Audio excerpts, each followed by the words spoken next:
I'm like this, Professor Pat Utomi, it's always a joy to listen to. Anytime you listen to this man, you must learn something new. When I watch this video, when I hear waiting Pat Utomi talk about Peter Obi manifesto, how he break them down, how they prepare the manifesto, everything.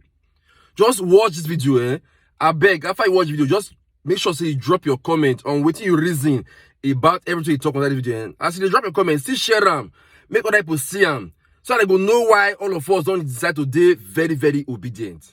When I watch the video. And this manifesto is the Labour Party's and the Obi Dati vision. Spell it out for us. What are the key policies? Well, to make any progress, we have to secure and unite Nigeria. Look, agriculture is in trouble. There is food insecurity, if I may use that, partly because people can't go to the farms. And so you got to secure this country. You got to unite this country. You got to make it go from consumption to production. Nigeria used to be a producing country. If you go back to the foundations of our country, you will find that even industrialization, where we have become such incredible laggards, you know, AU met recently on industrialization in Africa in Niamey, and Nigeria was a backwood country. I mean, small countries like Rwanda, like South Africa, of course, and all of those were the start. Morocco before us in industrialization. Nigeria was in the backwoods. But people forget that in this country, we began export-led manufacturing in 1960.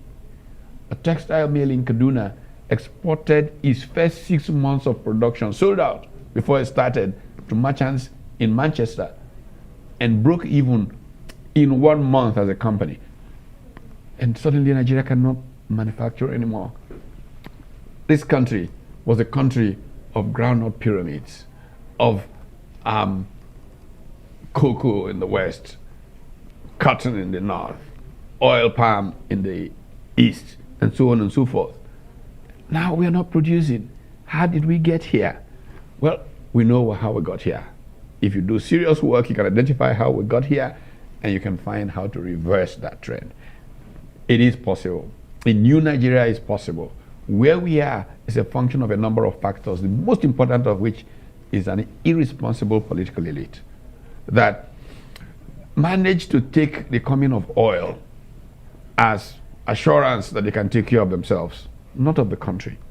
And so we began a culture of gouging, rent-seeking, a narcissism, obsessive self-love, in which all that matters is the well-being of politicians. In fact, our democracy became a government of politicians, for politicians, by politicians, completely lost in their visioning of Nigeria were the Nigerian people. That's how Nigeria got here. And we can change this by just making the Nigerian people know that governing is about them. Committed, selfless, competent leaders of character can make it happen. It's not going to be easy. They brought us so far down that a turnaround will not be magic, but it is possible. But you're making that point, though. Are you to the people that a turnaround won't be like waving a magic wand? It cannot be. Many of them certainly believe that that's what what's will going to happen. It cannot be, but the thing is that if you begin to do the right thing, the power that drives you when you begin to do the right thing will amaze people. But it's certainly not a magic one. I mean, just take the fiscal state. I mean, it's not sustainable. I mean, we are borrowed out of, anything sensible. How do you come back from that? Well, it is possible that when you begin to produce, you expand the base. People feel more. Right now, capital is leaving Nigeria. Big but for you businesses, to expand that base is going to take quite some time, because there are so many variables that are attached to that expansion of the base. Absolutely. I mean, there's electricity, Absolutely. There's security, there's all kinds of things. But let me give you examples of how countries have got out of this. And it really hurts when you think about it. Take Vietnam. After the carpet bombing of the war in Vietnam, Vietnam was like, it's gone. That's what is left. Guess what? Vietnamese recognized that they had to produce, recognized they needed short-term emergency things before they started working on the longer-term things. And so they worked with international capital to bring in power on barges, floated down the Mekong River, and they began to produce. And once that began to happen, their grid started getting built up, and Vietnam was up like a rocket. Long overtook Nigeria in production and all of that. In fact, one of the most disgraceful things that happens is that around April, Nigeria is, awash with Vietnamese trying to buy up cashew nuts. I mean, they're in Enugu, they're in all these places buying cashew nuts and shipping to Vietnam, and then processing cashew nuts and selling to the airlines flying to Nigeria. And Nigerian elites are happy to eat those cashew nuts. It's so many mind upsetting stuff that's happened because we have an irresponsible political class. Right, but you talked about the Vietnamese and how they brought sort of power down barges and things like that. I mean, realistically speaking, what sort of time frame are you talking about? Because let's take, for example, that you win the 2023 election. You've got 4 years. You may not be re-elected. So you've got to act as if you've got to do everything in those 4 years. What can you realistically achieve in that time? Plenty. You see, what the world needs is signaling. You signal rightly that you're not a corrupt group forging around and forcing for your corner. You'll be amazed. Let's even take power. Look at what happened between Nigeria and Egypt. Nigeria and Egypt set out to get more power. Same time, approach the same company, Siemens. Siemens said, look, Egypt said to Siemens, we don't have cash to give you. We'll provide some foreign guarantees. Go find the people to finance this thing. Less than 2 years later, Egypt had added several thousand megawatts of power. Nigeria said, okay, well, we will find the money to pay you. We spent 1 year in a Federal Executive Council going up and down, looking for what cut we'll get from here and there. And while we're still doing all of this, and then we found all this money we could use for other things in Nigeria and give Siemens, the power was already on in Egypt within 2 years. So, all the world needs to do is see that serious people are running Nigeria, that are committed to Nigeria, and they see the opportunities in Nigeria, money will come. See, there has never been a time in human history where we have been awash with capital. Perhaps the leading authority on this subject today is the French economist Thomas Piketty. And Piketty makes the point about this enormous accumulation from globalization of capital. The problem is this capital is in a few hands. In fact, no more than 20 men or so in California own more capital than the continent of Africa. They just need to kind of feel, oh, this guy's on the right path. Look at opportunities, and you'll be amazed what can happen. So the biggest thing we need is confidence. Confidence that they are honest, committed people who care about the Nigerian people running Nigeria. Right. But really the key is also to have more than just sort of ideas, because of course at this stage, I mean, you're all very brilliant. I mean, you're a professor, but it's all theoretical. I mean, isn't it? These are voters want to see practical policies that can work and be paid for. How can we referee all this? Because the scale of Nigeria's problems are really beyond anything that we've ever seen before. You make a comparison with the 60s. Nigeria's never been this bad. Yeah, but we have been able to do things that worked, even in the middle of this mess. Let's take what our young people have done with 2 or 3 sectors of the economy, and you will see the possibilities. Let's start with the tech space. This year, more than $4 billion is flowing into the continent of Africa in that space. Nearly 70% is coming to Nigeria. In this bad environment, they have identified possibilities, and US investors have poured money into that space. Nigeria has, the continent has about 5, 6, 7 unicorns. That is $1 billion companies.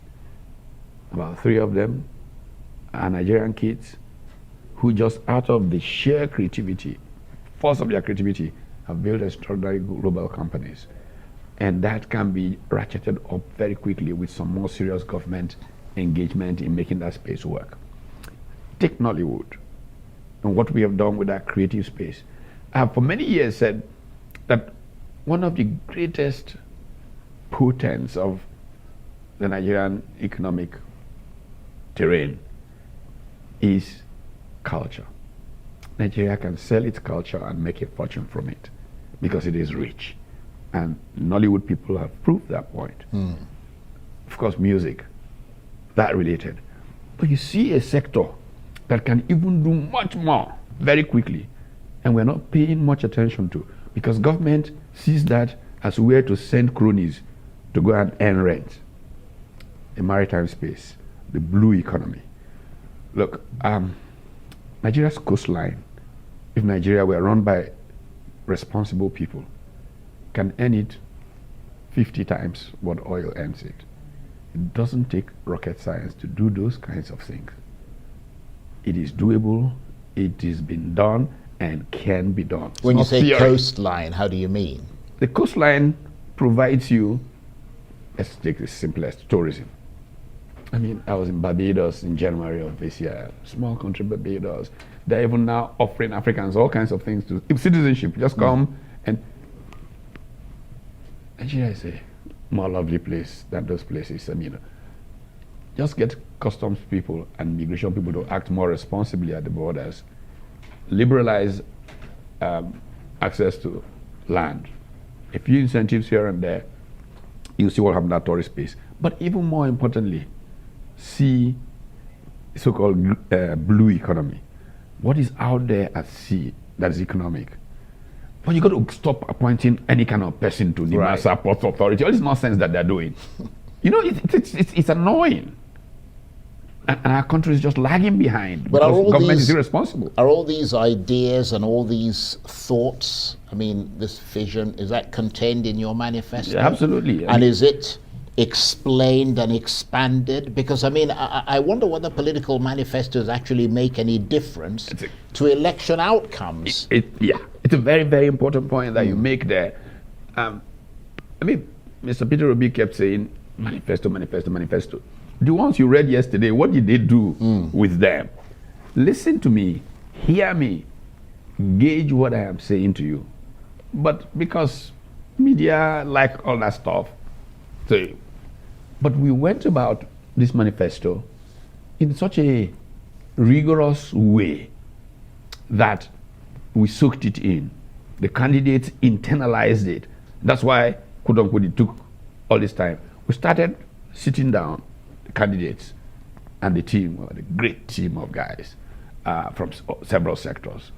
And we brainstormed with the candidates. What's your vision? What would you like to see? This is how you could think. And they came up with stuff. And then we went to work and then came back in several iterations on this. And I can say at a point in this process, the poor Mr. Peter Obi was lying on the couch trying to get 1 hour's power nap to get back to it. Finished about 3 o'clock in the morning. We started around 4 in the evening, about 3 o'clock. This is one iteration, So when the thing had gone through all these processes, it had to be obvious that he was soaked in the deliverables. Then we began to work on the next thing, strategy. Premium execution is the thing. And another very important thing, in this fourth industrial revolution, where knowledge expires in months, a manifesto must be available for continuous revision. And so what we have created can actually be revised within 6 months. So it's a living document. The living document. Right, okay. And we're working it up, and we will provide metrics by which we can be held accountable.